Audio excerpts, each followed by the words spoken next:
Meu Senhor e meu Deus, creio firmemente que estás aqui, que me vês, que me ouves. Adoro-te com profunda reverência. Peço perdão dos meus pecados e graça para fazer com fruto este tempo de oração. Minha Mãe Imaculada, São José, meu Pai e Senhor, anjo da minha guarda, intercedei por mim. Certamente já ouviste falar do rei David, personagem famosa da Bíblia.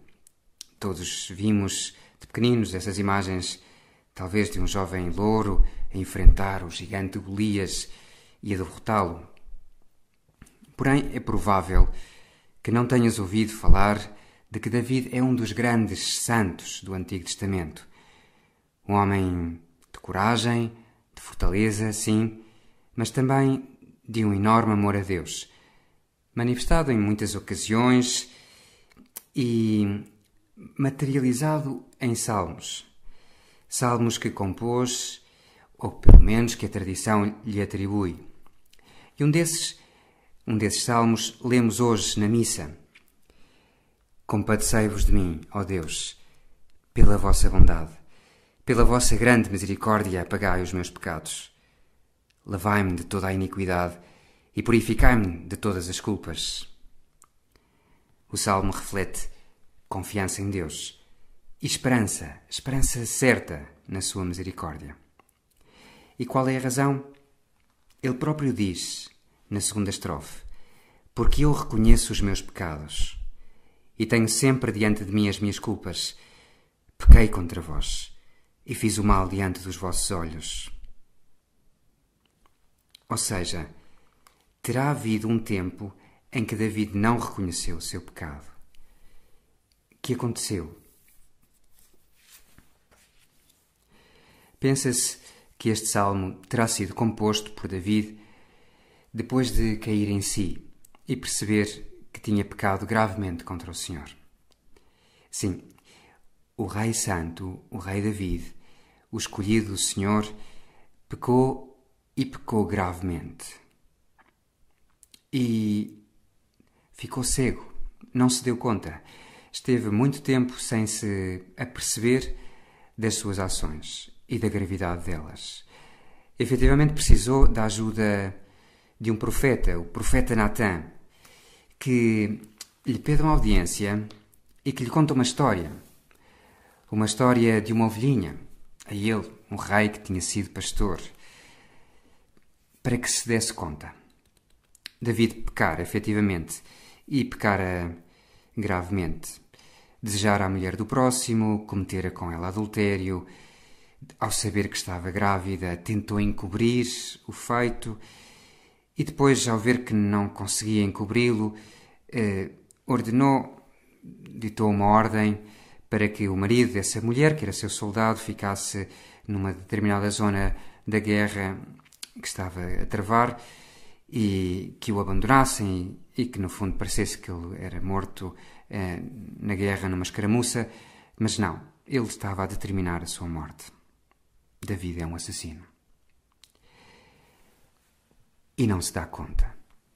Natã vai ter com David e conta-lhe a história de que havia dois homens. Um era rico e o outro era pobre. O rico tinha uma grande quantidade de ovelhas e de bois e o pobre apenas possuía uma ovelhinha. E então Natã conta muitos pormenores a propósito desta ovelhinha. Ele foi-a criando e ela cresceu junto dele com os seus filhos, comia do seu pão, bebia do seu copo, dormia ao seu colo. Era como se fosse filha. Chegou então um hóspede à casa do rico, mas este não quis tirar uma das suas ovelhas ou dos seus bois para dar de comer ao hóspede que chegara. Tomou a ovelha do pobre e mandou-a preparar para o seu hóspede. David não consegue ouvir mais. Inflama-se de cólera e pronuncia a sentença, como rei que é. Tão certo como o Senhor estar vivo, aquele que assim procedeu é réu de morte.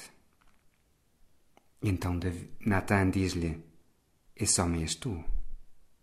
E começa a contar-lhe tudo o que aconteceu, tudo o que ele fez, e como não se tinha dado conta. David cai por fim em si e diz: pequei contra o Senhor. E eis que Natã lhe responde imediatamente: o Senhor perdoa o teu pecado, não morrerás. E continua. Mas a mim, nesta altura, fico sempre chocado quando leio esta passagem. Parece que há algo de artificial, algo de estranho. A que me refiro? Que o perdão chega demasiado depressa.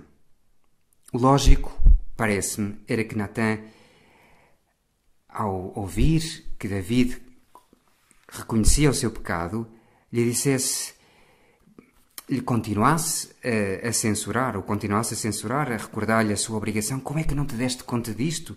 Tu que recebeste tantas graças do Senhor, continuar por aí. Mas não, imediatamente o que lhe diz é: o Senhor perdoa o teu pecado, não morrerás. O que aconteceu? David tinha-se julgado.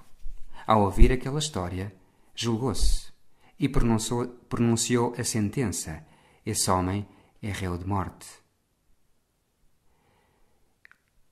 Que deseja Natã?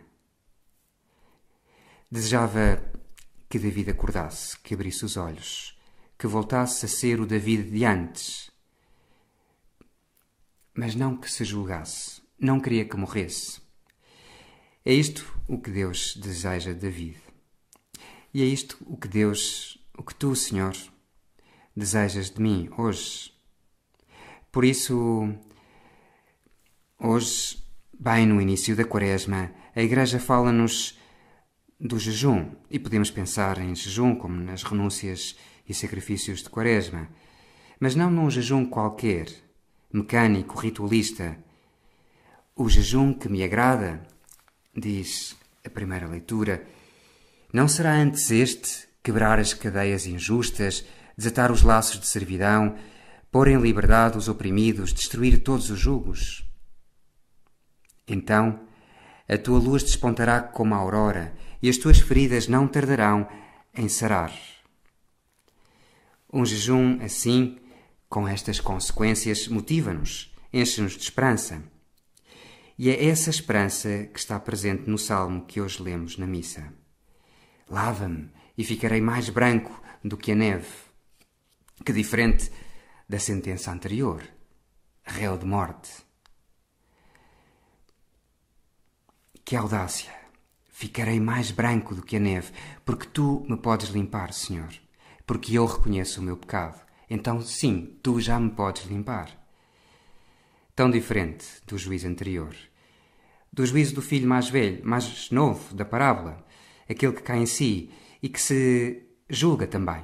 Pequei contra o céu e contra ti, já não sou digno de me chamar teu filho. Não é isto que Deus quer.